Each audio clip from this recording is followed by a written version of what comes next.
Agree ज्ञान hub में आपका स्वागत है। एजीटीए क्रॉप साइंस या फसल विज्ञान का जो है अगला टॉपिक तिलहन है।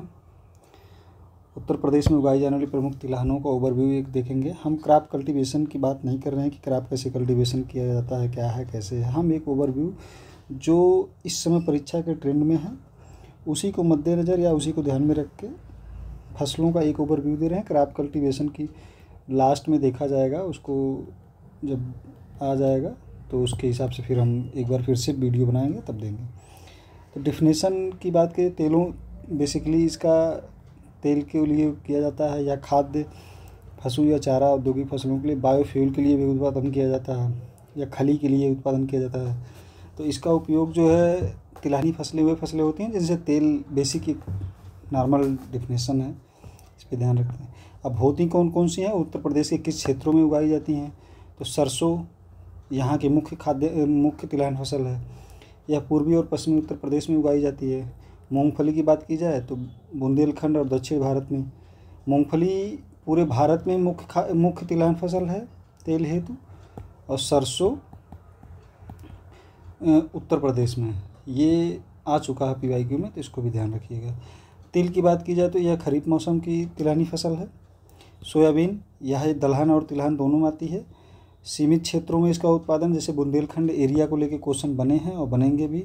अलसी की बात की जाए तो यह रबी ऋतु की फसल है, ठंडी जलवायु क्षेत्र इसके लिए है। अलसी में असंतृप्त वसीय अम्ल पाया जाता है जो हृदय रोगी के लिए जो है काफ़ी महत्वपूर्ण है। यह भी एक क्वेश्चन है जो बन चुका है। तो ये एक छोटा सा टॉपिक था तिलहन।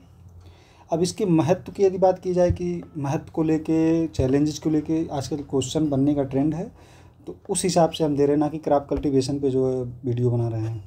बाद में क्रॉप कल्टीवेशन देख लिया जाएगा। तो इसके महत्व की, तो खाद्य तेल उत्पादन का मुख्य स्रोत है ये। तिलहनी की खली पशुओं को आहार में प्रयुक्त किया जाता है, जो काफ़ी महत्वपूर्ण है पशु के स्वास्थ्य के लिए। तेल उद्योग में ग्रामीण अर्थव्यवस्था का आधार है यही।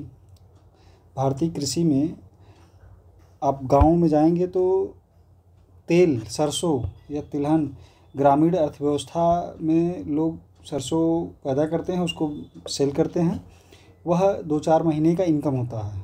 प्रोटीन और ऊर्जा का अच्छा स्रोत है तेल। कृषि विविधीकरण और आय बढ़ाने में सहायक है। क्रॉप रोटेशन की बात आती है बार बार, तो तिलहनी फसलों से भी रिप्लेस करके क्रॉप रोटेशन किया जाता है। यह आय का एक अच्छा साधन है। अब चैलेंजेस देख लिया जाए तो कम उत्पादकता, बीजों की कमी है, तेल आयात पर निर्भरता, देसी उत्पादन मांग में कम हो रहा है, कीट रोग प्रबंधन की समस्या है, जलवायु परिवर्तन और असमय वर्षा का भी प्रभाव होता है इस पर। कृषकों की तकनीकी ज्ञान में कमी है। बाजार की अस्थिर कीमतें, बाजार की समस्या है, कृषकों की तकनीकी समस्या है, जलवायु की समस्या आ जा रही है, कीट रोग प्रबंधन हो रहा है, तेल निर्भरता जो है आयात पे ज़्यादा है, उत्पादकता को भी लेके चिंताएं हैं, तमाम सारी चुनौतियां। तो चुनौतियों को लेके भी क्वेश्चन बने हैं। अब इस पे आधारित 5 क्वेश्चन देख लिया जाए तो उत्तर प्रदेश में सर्वाधिक उगाई जाने वाली तिलहन फसल, अभी हम बात कर ही रहे थे, बता ही रहे थे, सरसों।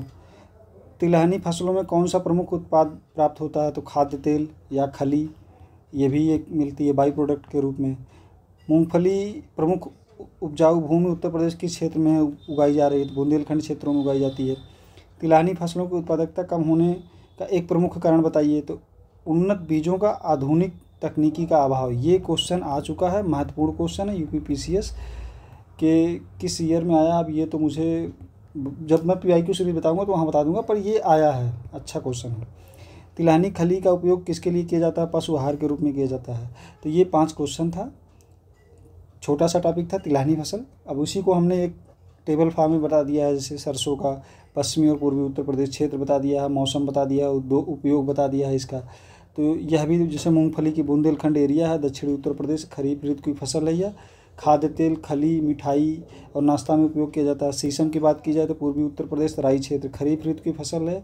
खाद्य तेल औषधि उपयोग में इसका महत्वपूर्ण योगदान है। सोयाबीन की बात की जाए तो बुंदेलखंड और कुछ पश्चिमी क्षेत्रों में खरीफ ऋतु की फसल है। प्रोटीन और खाद्य तेल पशु आहार उद्योग में भी इसका उपयोग किया जा रहा है। अलसी की बात की जाए तो ठंडी रबी ऋतु की पूर्वी उत्तर प्रदेश और मध्य उत्तर प्रदेश में उगाई जा रही रबी ऋतु की फसल है।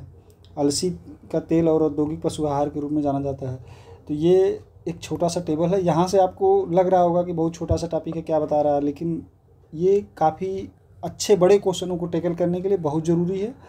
क्योंकि होता क्या है, अब सोयाबीन किस ऋतु की फसल यहाँ से सही हो सकता है, प्रोटीन के लिए जानी जाती है, खाद्य तेल ये भी, और इसको एरिया को लेके क्वेश्चन बनेंगे और बन रहे हैं। आजकल ट्रेंड यही है। क्रॉप कल्टीवेशन से क्वेश्चन नगण्य तो नहीं हो गया पर कमतर हो गया ज़रूर।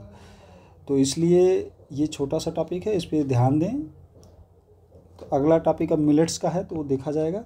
अच्छा, इसकी अगर फ्रेश पीडीएफ आपको चाहिए तो एग्री ज्ञान आपके टेलीग्राम चैनल पे जाएंगे, वहाँ फ्रेश पीडीएफ मिल जाएगी। तो ये छोटा सा टॉपिक था, आगे फिर देखा जाएगा। धन्यवाद।